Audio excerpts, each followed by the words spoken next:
Yo, it's me, Danchou. Welcome back to the Hideout, you guys, and I'm so glad you guys can make it. We are back for chapter 179 of Jujutsu Kaisen. I am loving it. Amazing chapter, you guys. It was so good.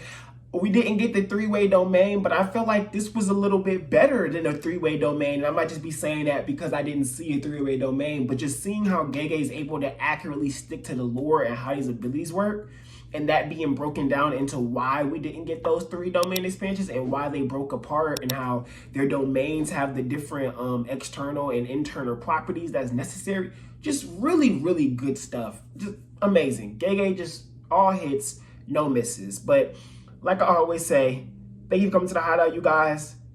Let's see this intro and go ahead and get into this chapter.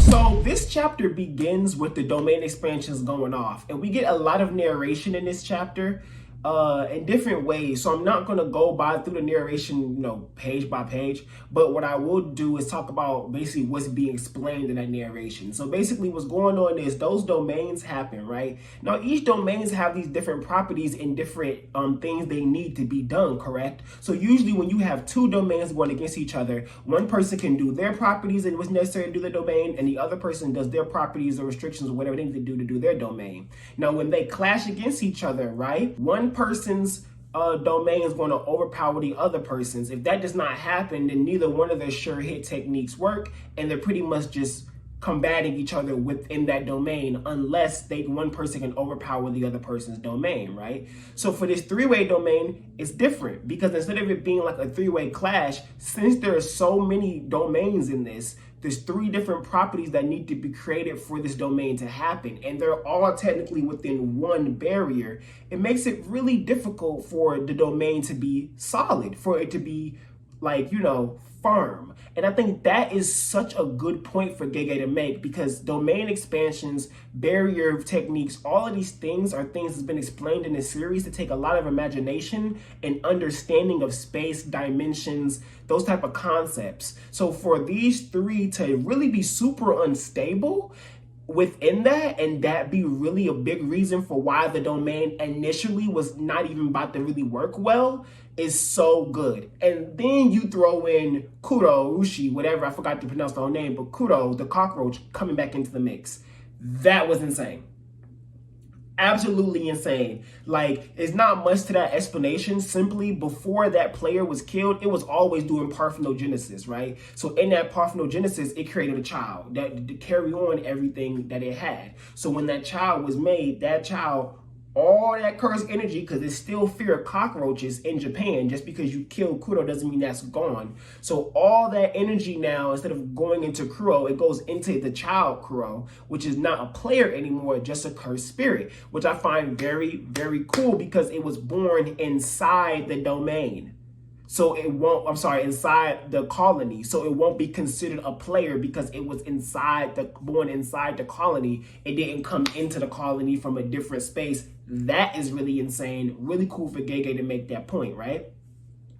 So that happens. Kuro wants to keep fighting. The domains end up breaking. Those domains end up breaking. So that causes Yuro to focus on Kuro, right? Because Yuro believes that Kuro is really dangerous for her. I'm assuming that's because of how its ability works. It can send out all those cockroaches at her in those different ways and force her pretty much to use that surface and different things which will open her up to be attacked, right? But this is even worse for her because, as we know, if you remember back from Shibuya incident, when Mahito did his domain, he even says out loud, oh, okay, yeah, using a domain and then trying to use the technique, it just really drains you out. Like, I can't even use my technique right initially after using a domain. Once again, Gege brings that right back into play, re-explaining that. Now, I really do think that if you're paying attention to Jujutsu Kaisen, that shouldn't have been explained. Like, you don't need that explained to you. You should know why she couldn't use her technique after that. But I do find it that Gege did a really, really, really, really, really, really, really big favor for these people by adding that narration inside that moment. Me, I read it and was like, okay, we know that though. Why'd you explain that? But I have to remember who we're dealing with. A lot of y'all don't read Jujutsu Kaisen. But anyway, so it was really, so because since Yuro had that issue, she can't use her technique. She naturally tries to use it after Yuta, who notices that she's being focused already by Kuro. And mind you, Kuro can still use his technique because he wasn't inside the domain. He didn't use that domain. You get what I'm saying? Yuta kicks her in front of Kuro. Now, she doesn't like hit the ground and splat. She kind of like bounces off that kick. But then she tries to pull her surface ability, like to get ready to use that mug, and then realize she can't. And then Kuro comes in with the slice and slices her arm. So why haven't you subscribed to Danchou's Hideout yet? What am I doing wrong? Where are the mistakes I'm making? What's happening to where this has to happen, where I have to pause the video for you and go, subscribe to Danchou's Hideout? Are you telling your friends about Danchou's Hideout? Your mom, your brother, your cousin, your sister, your dad, your auntie, your grandma, your grandpa. Did you tell your neighbor? You should. You should. They're not Jujutsu Kaisen fans? Make them fans. And then tell them to subscribe, y'all shout out. All right, you guys. Thank you for dealing with me. Back to the video. Now, I did forget to mention that how they pushed Rika out the way, like they wanted Rika out of the way of the domain, which is really, really crazy to me because one, that means Yuta doesn't need Rika around to use the domain, and some of y'all was saying Rika was needed for a domain. I don't know why, but Yuta's able to open up that domain without Rika, one. Two, it's being explained that Rika getting the child Rika's will, so she's pissed and angry that she got pushed out while Yuta's fighting, and then that eye opens up. So cool. Like, I just found all of that so awesome, but then Crow distracts her with his cockroaches, and that led into the domain breaking because he jumped in, etc., right? So it's so cool to me, though, that when Yuro is knocked down, Kuro goes right into this slice, but Ryu is thinking the whole time, like, okay, you two might not really be, like, y'all two might be in my way for real. But then when Yuro actually gets those things on her arm and it gets knocked off, Rika comes up and eats the arm.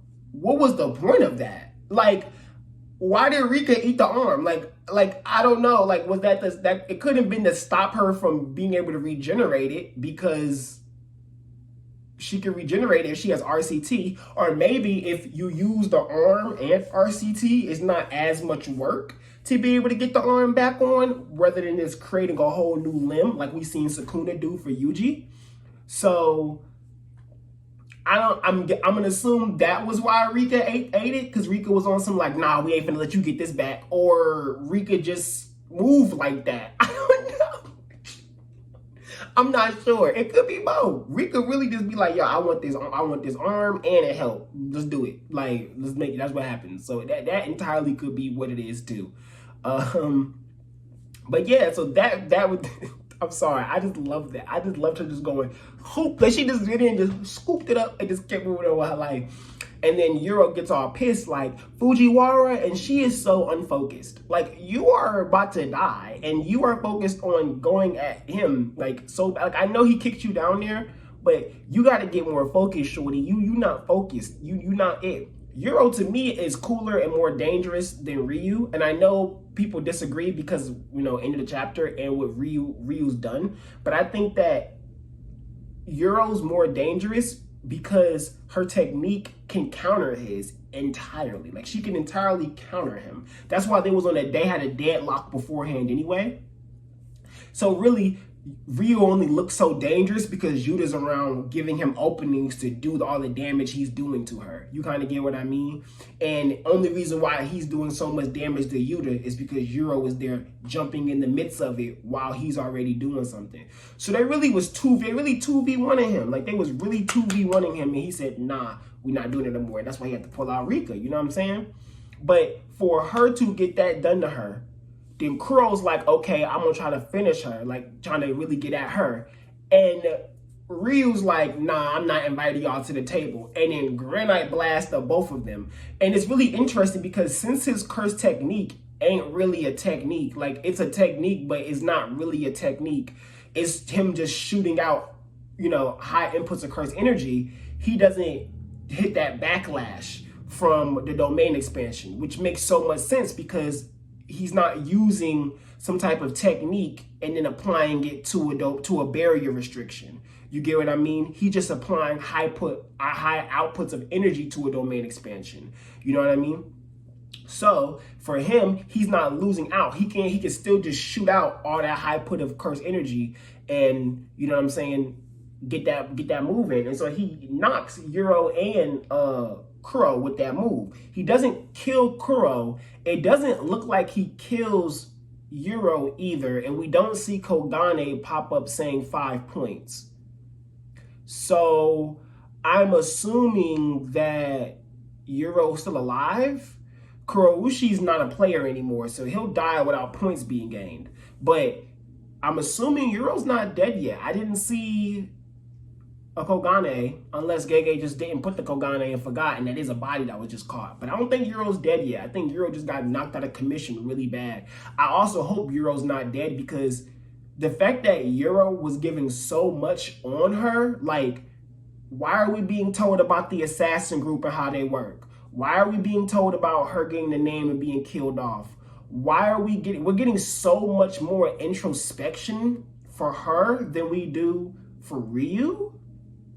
So I'm hoping that means Ryu just gets killed off here, because he's very uninteresting in comparison to Yuro. Like, he's just, I'm unsatisfied. Okay, cool. Okay, that's cool, whatever, but Yuro has so much more to her. She's so much better written as a character for me. So I'm hoping that she is beaten here, but isn't killed here, and she's used for the future in some way. Like, I'm hoping that because she seems like she's from the Heian era type of deal, like she's from more so that era. I could be incorrect with the exact era, but she's more so from that time period, that bag of time. I'm hoping that she sticks around longer than someone like Yuro, who look like he just from the 80s or something. Like he from the 80s, 90s, and hopefully he just get cleaned up and gets taken out of here. He ain't nothing too crazy. Like, he always talking about sweets and desserts and coming to the table. He seems almost like a modern sorcerer, in my opinion. I don't think he is modern, but he seems like a modern sorcerer. Well, we know he's not modern. We know he's not modern, so he doesn't seem like he's too far in the past, though. Like, he seems like he might have been around, like I said, in the 70s, 80s, early 90s type of situation, in my opinion. And while Yuro definitely comes from that feudal era Japan, you know? So I'm hoping she stays around. We see more what she's doing and what she has going on. And her connection to the Fujiwara, and the connection to Michizane, and just see if we can if she could be an ally, if she could be somewhere in between. Like, I'm just really hoping that we get to see more of her in the future, especially since Yuta is only talking to her. Like, he not talking to Ryu, he not trying to get he's not doing that with Ryu like he is with Yuro. Like, he's really sitting here talking to Yuro. Like, he's giving Yuro real, like, advice. And they're supposed to be enemies. Like, I'm not understanding what he's getting at this, because he's not giving Ryu none of that energy. Like, he's not giving Ryu any of that energy. And so that's why, for me, I think Yuro has a little bit more of importance going on here, and we'll see more of what she's doing later. And at the end of the chapter, we have Yuta RCT and Kuro really quickly, like I said, easily. And Ryu getting all excited, like, come to my table. This is the last da-da-da. And then we got Yuta sitting there like, let's go, Rika. And we have that little small narration of Yuta's curse technique isn't back yet. I don't care. Like, I feel like he don't need it. Like, I really feel like he doesn't even need it to win this fight. All he need is Rika, a cursed item, a cursed tool in his hands, and he's finna win this. I don't see how Ryu's beating him at all. Like, I just don't see it happening.